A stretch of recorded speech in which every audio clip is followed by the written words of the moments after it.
మనుషులుగా తల్లిదండ్రులు అయిన కొంతవరకే మనతో ఉంటారేమో, దేవుడు నీ బిడ్డలకు తోడుగా ఉంటాడు. దేవునికి మహిమ కలుగును గాక. ఆ దేవుడు ఏం చేశాడు తెలుసా? రెండోసారి మూడోసారి అయ్యా ఇది పరిస్థితి అని చెప్పినప్పుడు దేవుడు వారితో మాట్లాడాడు.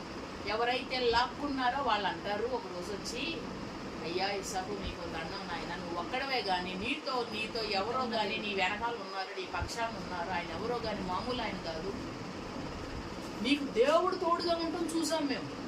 మేము చూసింది ఏంటంటే మనుషులు తోడుగా లేకపోవడం ఇంతకుముందు చూసి నీ మీదకి వచ్చాం, కానీ ఇప్పుడు గ్రహించిన విషయం ఏంటంటే దేవుడు నీకు తోడుగా ఉన్నాడు. అందుకని నీది నీదే, మాది మాదేనయ్యా, మన ఇద్దరు సమాధానంగా ఉందాం.